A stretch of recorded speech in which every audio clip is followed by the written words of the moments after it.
Hello दोस्तों, स्वागत है आप सभी का मेरे YouTube चैनल पे। मैं हूं डॉक्टर सचिन शर्मा और जैसा कि आप जानते हैं कि इस समय मध्य प्रदेश की अलग-अलग यूनिवर्सिटी में जारी हो चुका है एग्जाम का शेड्यूल। जी हाँ दोस्तों, कुछ यूनिवर्सिटी में जो है इस समय एग्जाम फॉर्म डल रहे हैं और कुछ यूनिवर्सिटीज में एग्जाम फॉर्म डल चुके हैं और एग्जाम का टाइम टेबल भी जारी हो चुका है। तो इसी कड़ी में जो है मैं आप जैसा कि जानते हैं कि मध्य प्रदेश उच्च शिक्षा विभाग के द्वारा जो सिलेबस जारी किया गया है जो कि मध्य प्रदेश की सभी यूनिवर्सिटी में लागू है, उसके आधार पर आप लोगों के लिए लेकर के आ रहा हूँ अलग-अलग जो सब्जेक्ट्स हैं, अलग-अलग जो क्लासेस हैं, उनके लिए इम्पोर्टेंट क्वेश्चन। तो परीक्षा के अंतिम दौर में अंतिम तैयारी हम कैसे करें, उसके लिए जो है मैं आपको इम्पोर्टेंट क्वेश्चन देके आ रहा हूँ। तो एटलीस्ट आपको वो क्वेश्चंस तो कंप्लीट कर ही लेने हैं। उसके बाद यदि आपके पास में समय बचता है तो आप नेक्स्ट क्वेश्चंस को भी जो बचे हुए हैं उनके लिए भी तैयारी कर सकते हैं। पर जो क्वेश्चन मैं लेके आ रहा हूँ वो एग्जाम पॉइंट ऑफ व्यू से बहुत इंपॉर्टेंट है, तो कम से कम आप इन क्वेश्चंस को तो प्रिपेयर कर ही लें। उसके बाद यदि आपके पास समय बचता है तो आप बाकी क्वेश्चन पे भी जा सकते हैं। तो आइए शुरुआत करते हैं। आज का जो वीडियो लेक्चर होने वाला है वो होने वाला है बीएससी थर्ड ईयर के स्टूडेंट्स के लिए। जी हाँ दोस्तों, तो बीएससी थर्ड ईयर के ऐसे स्टूडेंट्स जिन्होंने केमिस्ट्री को माइनर या ओपन इलेक्टिव के तौर पे चुना है। तो यदि उन्होंने माइनर और ओपन इलेक्टिव के तौर पे केमिस्ट्री को चुना है तो फार्मास्यूटिकल एंड मेडिसिनल केमिस्ट्री उनके पेपर का नाम है। तो अभी तक बहुत सारे स्टूडेंट्स ने मुझे कमेंट बॉक्स में बोला था कि सर हमें केमिस्ट्री का भी पेपर चाहिए कि केमिस्ट्री में इंपॉर्टेंट क्वेश्चन कौन से हम पढ़ें। तो उसको लेकर के काफी दिनों से आप लोग वेट कर रहे थे, तो वो वेट आपका खत्म हो चुका है। तो आज हम देखते हैं कि आपको क्या क्या चीजें पढ़नी है। तो जैसा कि मैं आपको बताना चाहता हूँ कि इसका सिलेबस काफी वास्ट रहा है। तो केमिस्ट्री का सिलेबस इतना वास्ट है, उसमें से इंपॉर्टेंट क्वेश्चन निकाल पाना बहुत मुश्किल टास्क था मेरे लिए, पर मैंने आपके लिए फिर भी निकाले हैं। तो आप इन क्वेश्चंस को तो 100% तैयार कर ही ले और अपने दोस्तों को भी ये वीडियो शेयर करें ताकि वो भी जो है इन सब क्वेश्चंस को तैयार कर सकें और चैनल को सब्सक्राइब भी करके रखें। तो आइए शुरुआत करते हैं। जैसा कि आप जानते हैं कि टोटल आपकी 5 यूनिट है। अब इन 5 यूनिट में से मैंने हर यूनिट में से आपके लिए इंपॉर्टेंट क्वेश्चन निकाले। तो ये क्वेश्चन जो है आपको तैयार करना है। तो सबसे पहले बात करते हैं यूनिट 1 की। तो यूनिट 1 में आपको शॉर्ट नोट पूछा जा सकता है, टिप्पणी लिखने के लिए पूछा जा सकता है कि आईपीक्यूसी परीक्षण और आईपीक्यूए क्या होता है। तो आईपीक्यूसी और आईपीक्यूए के बारे में आपसे पूछा जा सकता है। उसके बाद में आपसे जीएमपी क्या होता है और क्लिनिकल ट्रायल क्या होता है इसके बारे में पूछा जा सकता है, और एनडीए क्या होता है ये भी आपसे पूछा जा सकता है। तो आपको ये टिप्पणियां तो याद कर लेनी है कि आईपीक्यूएसी, आईपीक्यूए, जीएमपी, क्लिनिकल ट्रायल और एनडीए ये क्या होता है। तो इसकी शॉर्ट टिप्पणियां आप इनके फुल फॉर्म और इनके बारे में जानकारी जो है आप पढ़ सकते हैं।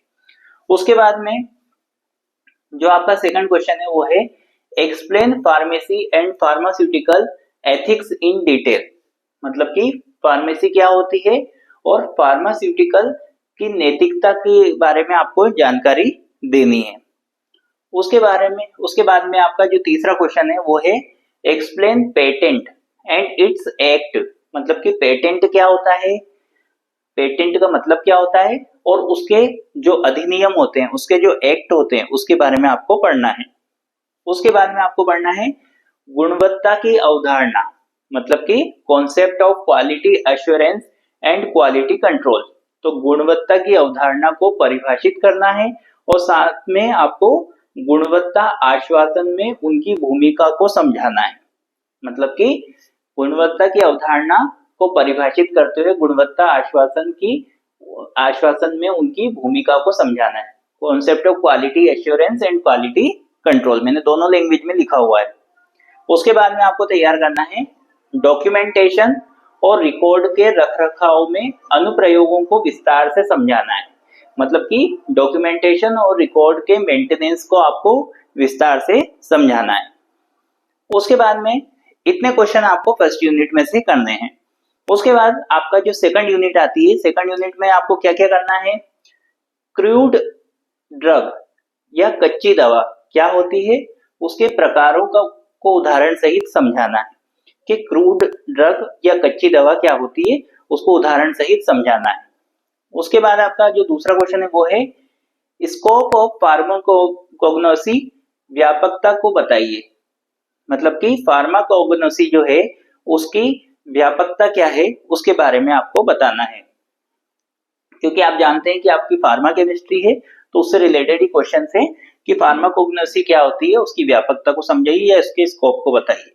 तीसरा क्वेश्चन है pharmacological classification of crude drug, और इसके लाभ और हानि को बताना है कि मतलब कि आपको फार्माकोलॉजिकल जो क्लासिफिकेशन होता है, जो वर्गीकरण होता है, फार्माकोलॉजिकल जो फार्मेसी की जो दवाइयां रहती है उनका किस तरीके से जो है क्लासिफिकेशन होता है किसी भी ड्रग को लेकर के, किसी भी क्रूड ड्रग मतलब कि आपकी जो कच्ची दवा होती है उसमें फार्मेसी के द्वारा जो है किस तरीके से क्लासिफिकेशन दिया जाता है और इसके लाभ और हानि क्या क्या होते हैं इसके बारे में आपको पढ़ना है।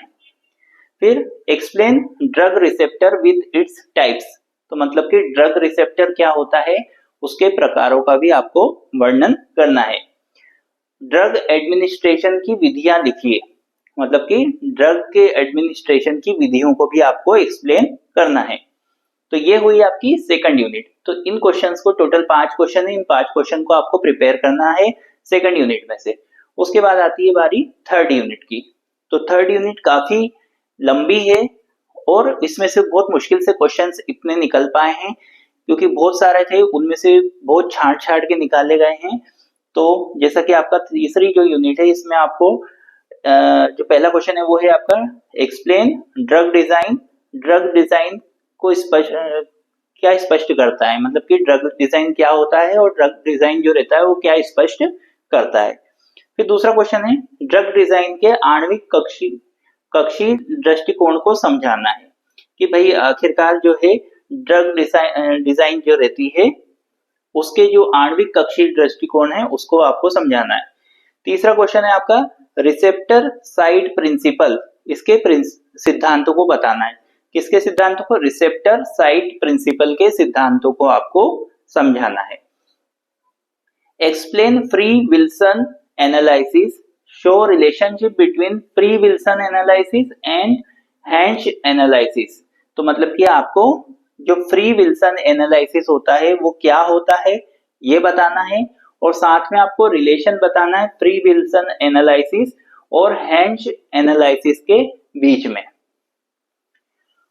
उसके बाद आता है आपका अगला क्वेश्चन, शॉर्ट नोट पूछे जा सकते हैं आपसे कि SAR क्या होता है, फिर आपसे पूछा जा सकता है QSAR क्या होता है, या आपसे पूछा जा सकता है कि कॉम्बिनेटोरियल ड्रग सिंथेसिस क्या होता है, कि कॉम्बिनेटोरियल ड्रग का संश्लेषण क्या होता है। उसके बाद आपसे पूछा जा सकता है कि दवा की संरचना से जैविक गतिविधि में परिवर्तन पर लेख लिखिए।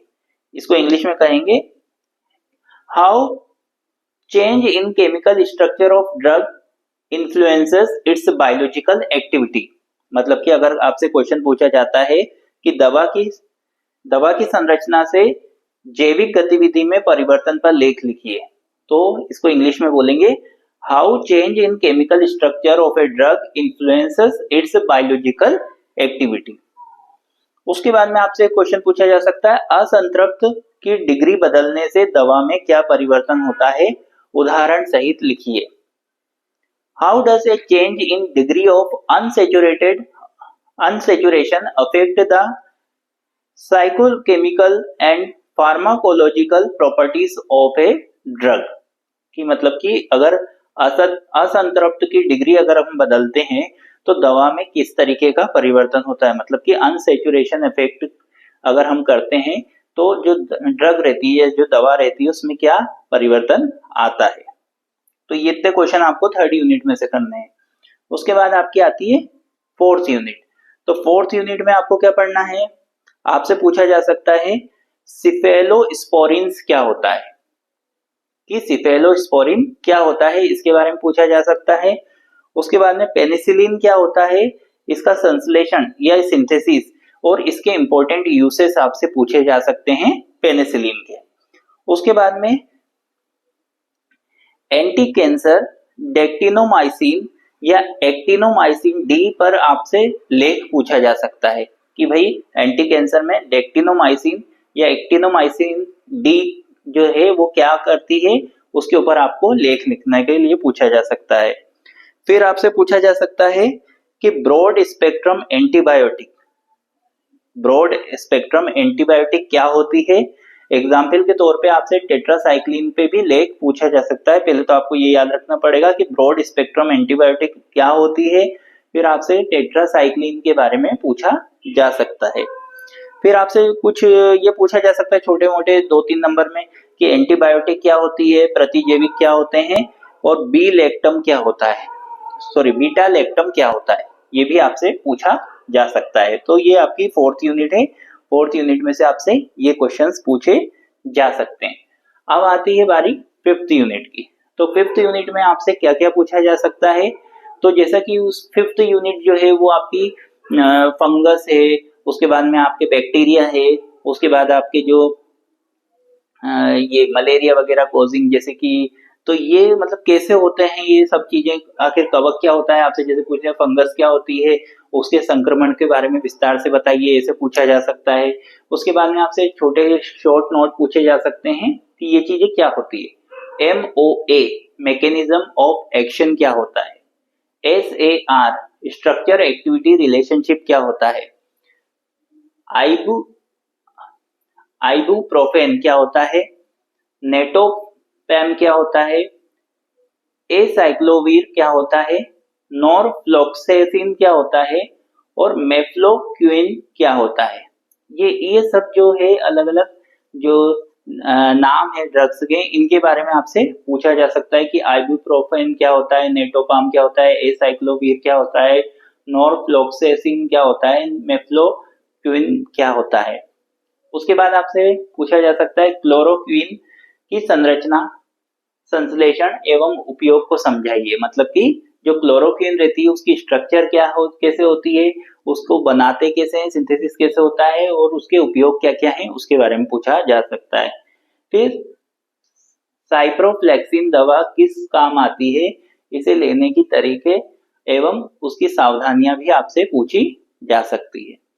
उसके बाद में एंटी हर्पीस वायरल दवाओं पर लेख भी आपसे पूछा जा सकता है।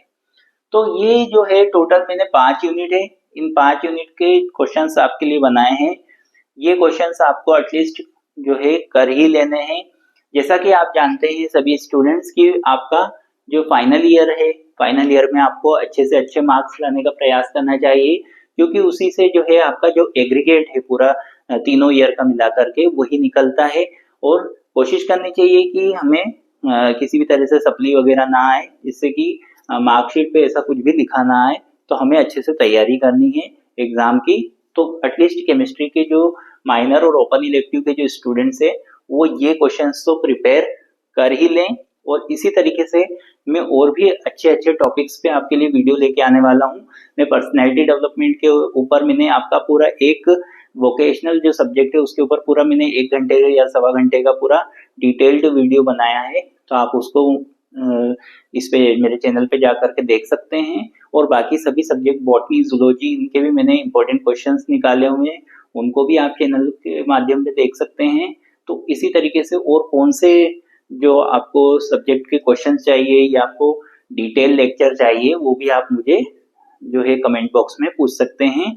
और आपकी कोई भी क्वेरी है तो आप मुझे कमेंट बॉक्स में मैसेज कर सकते हैं। ऐसे ही अच्छे अच्छे वीडियो मैं आपके लिए लाता रहूंगा। तब तक के लिए नमस्कार।